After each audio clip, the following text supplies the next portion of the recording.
6 वाजलेत मित्रांनो आणि पुण्याचा सूर्यास्त सुरू झालाय। मार्केटची अवस्था खूप वाईट आहे, त्यामुळे जे काही बुकिंग भेटल ते घेऊन निघावं लागतंय। त्यासाठी जेवढे जबाबदार ट्रान्सपोर्टर आहेत तेवढे जबाबदार ड्रायव्हर आहेत, कारण प्रत्येक गोष्टीचा रेट वाढत चाललाय आणि आपलं ट्रान्सपोर्ट हे असं क्षेत्र आहे की ज्याचा रेट दिवसेंदिवस कमी होत चाललाय आणि याचा लॉस ड्रायव्हरला नाही तर ट्रान्सपोर्टरला पण नक्कीच बसणार आहे। कारण एक वेळ असा येईल की गाड्या मार्केटमध्ये अवेलेबल नसतील किंवा कोणी गाडी खरेदी नवीन करणार नाही।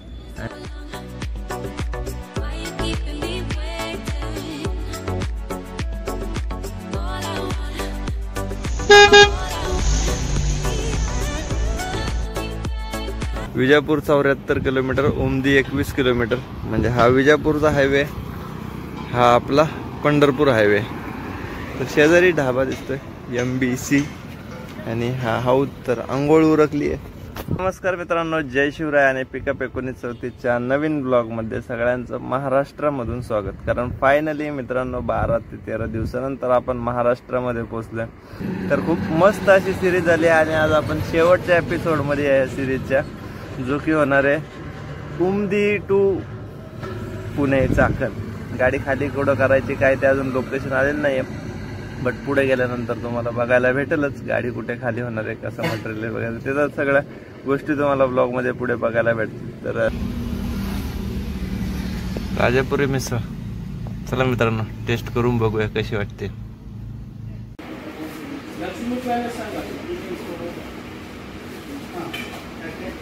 बघूया टेस्ट मित्रांनो कशी राजापुरी मिसळची।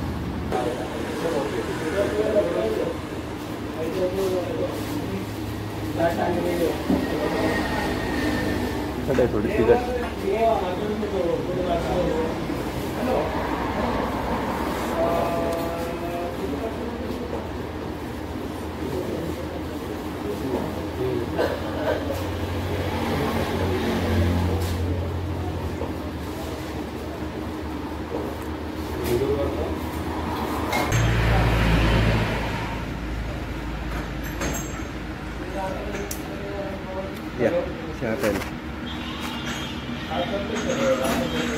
तर भावांनो राजापुरी मिसळ खाऊन निघालोय।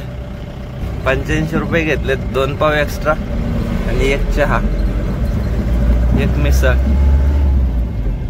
तर चला मित्रांनो, इथून 285 किलोमीटर आपलं लोकेशन दाखवतोय, मॅप सेट केलेला आहे चाकणचा आणि रिचिंग टाइम दाखवतोय 6चा। आज सकाळपासून आहे ना फोनने भरपूर असा वैताग दिलाय, म्हणजे भरपूर फोन। निघालो तेव्हापासून म्हणजे उठल्यापासून फोन चालू आहेत। तर निघालो उठलो त्यावेळेस ट्रान्सपोर्टरचे 4 मिस कॉल येऊन पडले होते, अनिल भाऊचे मिस कॉल होते आणि ट्रान्सपोर्टरचं म्हणणं हे होतं की तू तिथं पोचायला पाहिजे होता आता दुपारीपर्यंत। मी 6 वाजता गाडी बंद केली आहे आणि 9 वाजेपर्यंत आराम केला। अर्धा 1 तासानंतर परत त्यानंतर नाश्ता वगैरे उरकून आपण आंघोळ उरकून निघालो।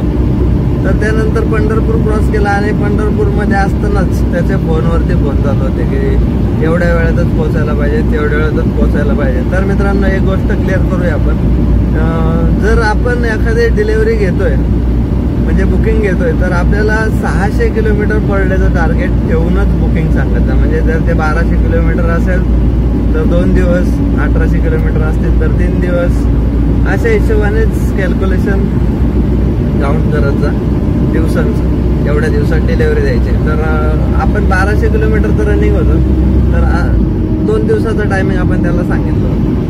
तर आपण 11 वाजता निघालो होतो परवा रात्री, कालचे 11चं टायमिंग, आणि आज रात्री 11 वाजता आपले 2 दिवस कंप्लीट होत आहे। आणि तर तो म्हणे की 2 वाजता जे बोलो बाबा माझ्या मॅपवरतीच जर लोकेशन मला 5चा टायमिंग दाखवतं तर मी कोणत्या अँगलने 2 वाजता पोहोचणार आहे, नाही पोहोचता येत हे बघ म्हणलं। तर त्याच्यावरतून तो थोडा हे करत होता, त्याला म्हणलं नंबर दे कंपनीचा, मी कंपनीत बोलून बघतो। कंपनीत विचारलं फोन करून, ते बोललं, त्यांना सांगितल्यावरती ते बोलले 6:30-7 वाजेपर्यंत कंपनीचा टायमिंग असतो, तू 7 वाजता जरी आला तरी गाडी आपण खाली करून घेऊ। मग तेच मग डिस्कशन करून फायनल केलंय। तर याच्यामध्ये ट्रान्सपोर्टवर जर तुम्हाला अशा ठिकाणी फोर्स करायचं तर लक्षात राहू द्या की जो काही टायमिंग आहे तो आपला पर डे 600 किलोमीटरचा असू शकतो। कारण 18 तास गाडी चालवून 6 तास आराम करणं गरजेचं आहे, किंवा मग 12 तास गाडी चालवून 12 तास आराम करणं गरजेचं आहे. सॅटर्डे संडेमुळे ही गोष्ट क्रिएट झाली, नाहीतर नसतं झाला प्रॉब्लेम. कारण उद्या संडे गाडी खाली झाली नसती, परवा खाली व्हायला गेली असती म्हणून. तर चला मित्रांनो, ही ट्रिप आपली मस्त अशी सिरीज झालेली आहे, भरपूर लॉंग रूट होला. आणि या ट्रिपमध्ये मित्रांनो आपल्याला चेन्नई टू रिटर्न पुण्याचं जे बुकिंग लागलं होतं ते फक्त 13,000 रुपयाचं होतं. आणि मित्रांनो, चेन्नईला इथून जाताना चांगले रेट असतील तरच गाडी भरा, कारण चेन्नईमध्ये ट्रान्सपोर्टर जे आहेत तर तिथं प्रॉपर रेफरन्स असल्याशिवाय गाडी भरली जात नाही. आणि दुसरी गोष्ट, जर तिथं राजस्थानी ढाब्यावरती आपण थांबतोय तर तिथं पण तुम्हाला ओळखी असतील तरच मटेरियल भेटू शकतं. नाही तर आता 10-10 दिवस सुद्धा थांबलेल्या गाड्या आहेत. त्यामुळे चेन्नईला जाताना विचार करून जावा आणि मार्केटचा अंदाज घ्या, कारण भरपूर मार्केट अप अँड डाऊन्स चालू आहे. तर आपल्याला या ट्रिपमध्ये 9,000 रुपयाचं डिझेल लागलं होतं मित्रांनो, जे की आपण 3 वेळा फिल केलं होतं. आणि शेवटी विजापूरला पण एकदा टॉपअप करून घेतला आणि टोल वाचवण्याचा प्रयत्न केला. फक्त 1,000 रुपये आपला टोल खर्च आलाय ज्या रोडने आपण आलोय त्या. तर हा एक टोल वाचवण्याचा शॉर्टकट आहे. त्याच्यामध्ये 150 ते 200 किलोमीटरचा रस्ता थोडा खराब आहे, बट बाकी सगळा सिंगल रोड असल्यामुळे आपला टोल खर्च वाचतो. तर आपल्या गाडीचं पण थोडं काम करायचं आहे, कारण मागच्या सर्व्हिसिंगला आणि ह्या सर्व्हिसिंगला, मागच्या सर्व्हिसिंगला ॲक्च्युली केलं होतं, बट या सर्व्हिसिंगला आपण रेडिएटरचं काम केलं नव्हतं. रेडिएटर क्लीन करायचं, कूलंट डायरेक्टली बदललो होतं. तर रेडिएटर क्लीन करून घेऊ. उद्या संडे, तर उद्याच्या नेक्स्ट ब्लॉगमध्ये तुम्हाला ते बघायला भेटत रेडिएटर क्लिनिंगचं, कारण हीट टेम्परेचर वाढायला लागलं.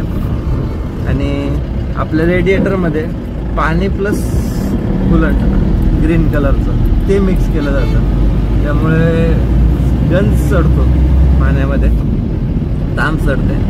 तर रेडिएटर वाचवण्यासाठी ते क्लीन करणं गरजेचं आहे. आणि गाडीचं पण कूलिंग प्रॉपर मेंटेन होतं. आपली शक्यतो हीट होत नाही, कारण विदाऊट सेन्सर गाडी आहे, बट तिची काळजी तेवढंच घेणं गरजेचं आहे. तर ते काम करून घेऊ. आणि स्पीडोमीटरची वायर आपली चेन्नईमधून निघतानाच खराब झाली होती, तर ती पण बदलावी लागणार आहे, कारण मध्येच ती आवाज मारत होते आणि आता तिचा आवाज आणि तिचा मीटर फिरणंच बंद झालेलं आहे. तर ते दोन्ही कामं करायची, ते आपण नेक्स्ट ब्लॉगमध्ये कव्हर करू. आणि आजच्या ब्लॉगमध्ये अजूनही कंटिन्यू बघूया की आपल्याला चाकांना बसून गाडी खाली करायचं. तर ब्लॉग शेवटपर्यंत नक्की बघा आणि सिरीज कशी वाटली ते कमेंट करून नक्की सांगा. आणि समोरच बघू शकताय केवढं मोठं एक मशीन आहे ट्रेलरवरती, टाटाचा ट्रेलर आहे आणि त्याच्यावरती केवढं मोठं असं मशीन आहे.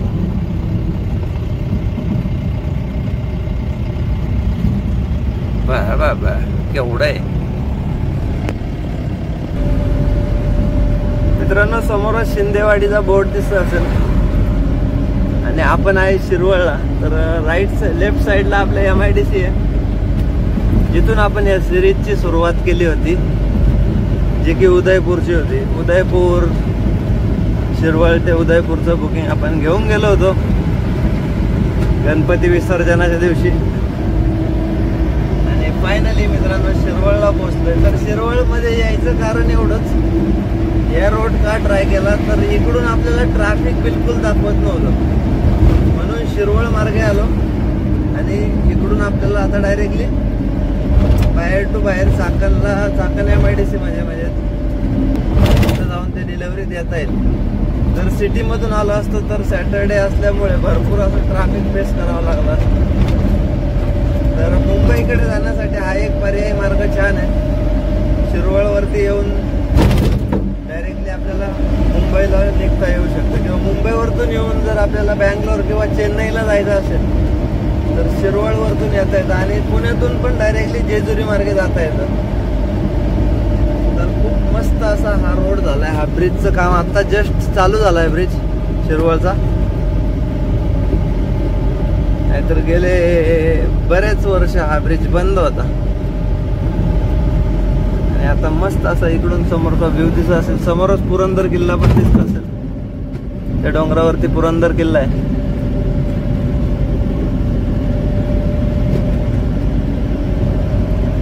तर इकडून आल्यामुळे आपला टाइम बऱ्यापैकी वाचतो, म्हणून हा रोड ट्राय केला.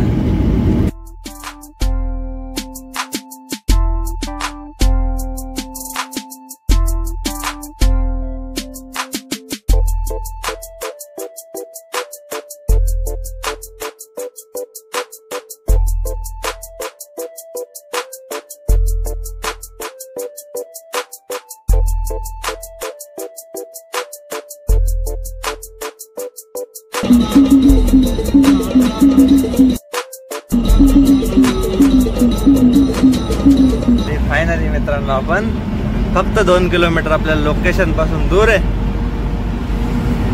6ला अजूनही मित्रांनो 5:55 झाले. टायमिंग बघा 5:55 आणि आपण आहे महिंद्रा कंपनीच्या समोर आणि आपलं लोकेशन फक्त 2 किलोमीटर वरती. चला कंपनीच्या गेट वरती आता. तर 6 वाजलेत मित्रांनो आणि पुण्याचा सूर्यास्त सुरू झालाय. तर ही समोर कंपनी आहे. आपण आहे कंपनीच्या गेट वरती 6 वाजता पोहोचलोय. तर डॉक्युमेंट्स एंट्री करायला दिलेली आहे आणि आपण आपल्या टायमिंग पेक्षा 5 तास अगोदर आलेलो आहे. बट त्याचा काहीही मोबदला आपल्याला भेटणार नाहीये आणि आपल्याला त्याची अपेक्षा पण नाहीये, कारण मार्केटची अवस्था खूप वाईट आहे. त्यामुळे जे काही बुकिंग भेटल ते घेऊन निघावं लागतंय. त्यासाठी जेवढे जबाबदार ट्रान्सपोर्टर आहेत तेवढे जबाबदार ड्रायव्हर आहे, कारण प्रत्येक गोष्टीचा रेट वाढत चाललाय आणि आपलं ट्रान्सपोर्ट हे असं क्षेत्र आहे की ज्याचा रेट दिवसेंदिवस कमी होत चाललाय आणि याचा लॉस ड्रायव्हरला नाही तर ट्रान्सपोर्टरला पण नक्कीच बसणार आहे. कारण एक वेळ असा येईल की गाड्या मार्केटमध्ये अवेलेबल नसतील किंवा कोणी गाडी खरेदी नवीन करणार नाही आणि तुम्हालाही गाड्या अवेलेबल होणार नाही. त्यामुळे रेट पाडण्यापेक्षा रेट वाढवण्यावरती लक्ष द्या आणि मग गाड्या भरत चला. तर हे कळकळीची एक विनंती आहे. तर मित्रांनो पोचलोय आपल्या लोकेशनला. गाडी खाली करायची आता. इथं पोहोचून सुद्धा गेटवरती एंट्री करायला टाइम गेलाय आणि त्याच्यानंतर थांबावंच लागलंय. तर चला गाडी खाली करूया आणि आपल्या घरी निघूया. तर सिरीज कशी वाटली आणि आजचा व्लॉग कसा वाटला ते कमेंट करून नक्की सांगा. आणि इथून पुढे कोणती ट्रिप सुरू होईल ते अजून नाही फिक्स नाहीये. तर बघू नवरात्रात आपल्याला कोणतं नवीन बुकिंग भेटते आणि गाडीचं काम करायचं ते तुम्हाला नेक्स्ट ब्लॉग मध्ये बघायला भेटेल. तर आजचा ब्लॉग इथेच थांबूया. गाडी खाली करून घेऊया आणि डायरेक्टली घरी निघूया.